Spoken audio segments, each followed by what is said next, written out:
وہاں پر گلہ بانی بہت اچھی ہوتی ہے۔ جن علاقوں میں قدرتی چراگاہیں ہوں گی ان علاقوں میں مویشی کو خوراک زیادہ ملے گی، آسانی سے دستیاب ہوگی، تو وہاں گلہ بانی فروغ پائے گی۔ جیسا کہ بر اعظم شمالی امریکہ میں دنیا کے مشہور پریری کے گھاس کے میدان ہیں، سینٹرل ایشیا میں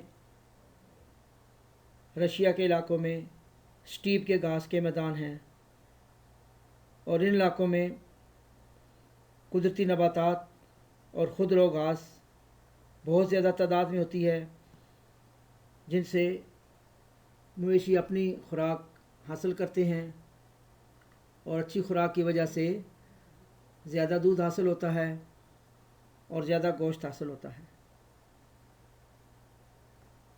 نمبر 4 ہے علاقے، کہ ایسے علاقے جہاں صنعتیں زیادہ ہوں گی، فیکٹریاں زیادہ ہوں گی، گنجان آباد علاقے زیادہ ہوں گے، آبادی زیادہ ہوگی، وہاں پر گلہ بانی فروغ نہیں پا سکتی۔ وہاں پہ جانوروں کے لیے، مویشیوں کے لیے بہت سے مسائل ہوتے ہیں، وہاں پہ چراگاہیں نہیں ہوتی ہیں، کھلا میدان نہیں ہوتے ہیں، پانی صحیح نہیں ملتا ہے۔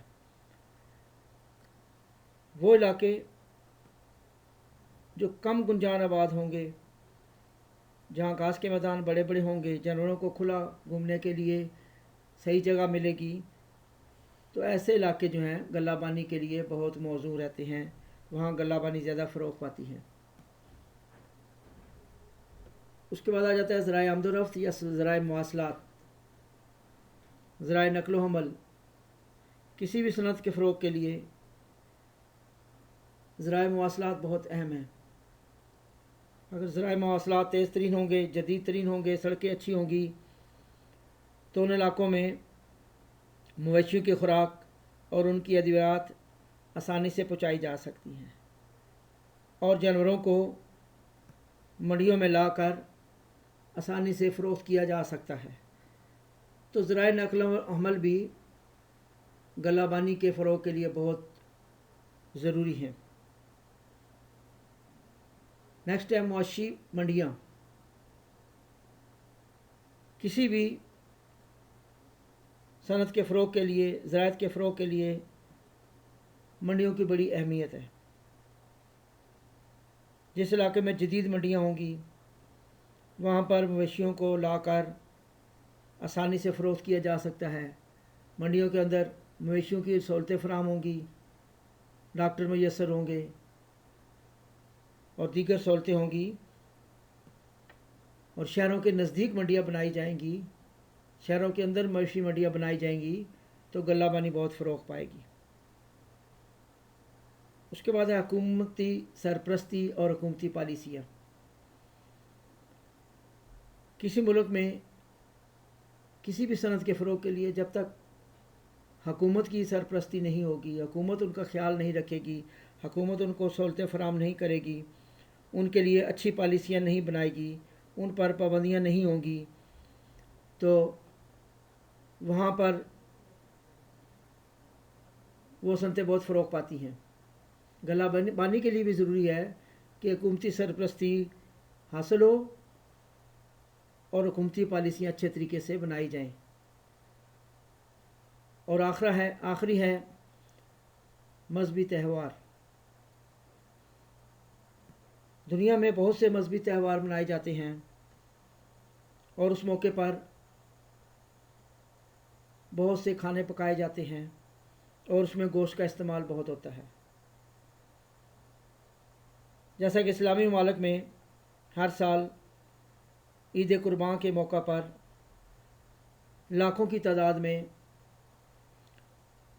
بکرے، دمبے، گائے، بھیڑ، اونٹ ذبح کیے جاتے ہیں اور سنت ابراہیمی ادا کیا جاتا ہے۔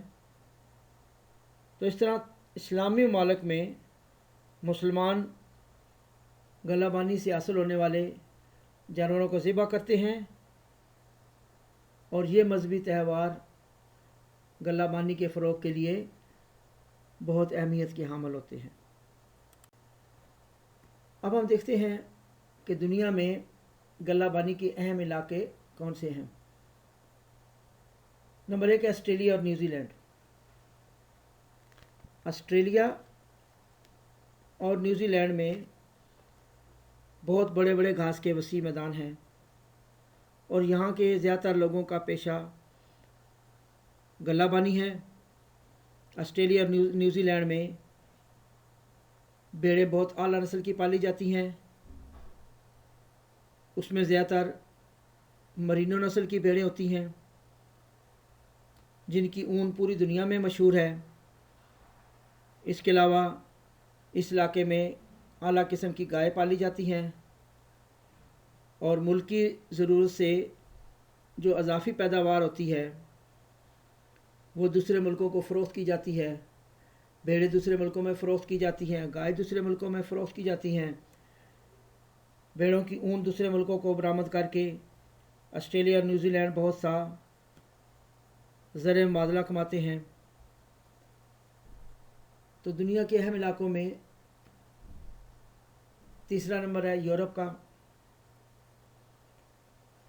یورپ میں جدید ترین اور منظم طریقے سے غلہ بانی کی جاتی ہے۔ یہاں پر بھیڑیں اور گائے پالی جاتی ہیں اور چونکہ سرمایہ دار مالک ہیں، سرمایہ زیادہ ہے، بڑے بڑے گھاس کے میدان ہیں، تو یہاں پر غلہ بانی بہت زیادہ فروغ پا رہی ہے اور بہت جدید صنعت کا درجہ بن چکی ہے۔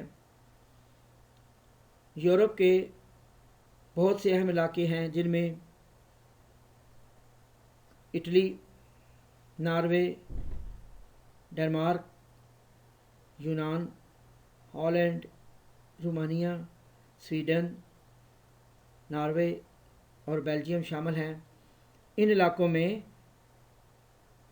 قدرتی ماحول بہت اچھا ہے، موسم گرما ہو یا موسم سرما ہو، سارا سال گھاس کے میدان ہرے بھرے رہتے ہیں اور جانوروں کو اپنی خوراک ملتی ہے جس سے سارا سال یہ جانور بہت فروغ پاتے ہیں۔ یورپ کے بعد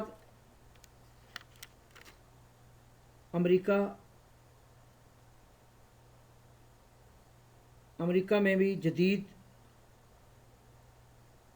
اور اچھے طریقوں سے غلہ بانی کی جا رہی ہے۔ امریکہ کی بہت سی ریاستوں میں جس میں برازیل، ارجنٹائن، یوراگوئے، پیراگوئے شامل ہے، جہاں پر گھاس کے قدرتی میدان ہیں جن کو لینوس کہتے ہیں اور یہاں پر سارا سال غلہ بانی کی جاتی ہے اور بھیڑیں اعلیٰ نسل کی پالی جاتی ہیں اور گوشت اور جانوروں کی کھالیں حاصل کر کے دوسرے ممالک کو فروخت کی جاتی ہیں جس سے بہت سا زر مبادلہ کماتے ہیں۔ امریکہ کے بعد براعظم افریقہ، جہاں پر قدرتی گھاس کے بہت بڑے میدان ہیں جن میں سوانا کے گھاس کے میدان دنیا میں مشہور ہیں اور یہاں پر غلہ بانی اچھے طریقے سے کی جاتی ہے، سائنسی طریقے سے کی جاتی ہے۔ اس علاقے میں بھی مرینو نسل کی بھیڑیں پالی جاتی ہیں اور اون کی پیداوار دوسرے ملکوں کو بیچ کر بہت زیادہ سرمایہ حاصل کیا جاتا ہے۔ اس کے بعد ایشیا کا نمبر آتا ہے۔ براعظم ایشیا میں پاکستان، ایران، ترکی، انڈونیشیا، چین اور انڈیا شامل ہیں۔ براعظم میں چونکہ زیادہ تر غریب ممالک ہیں، ترقی پذیر ممالک ہیں، تو یہاں پر بھینس، گائے،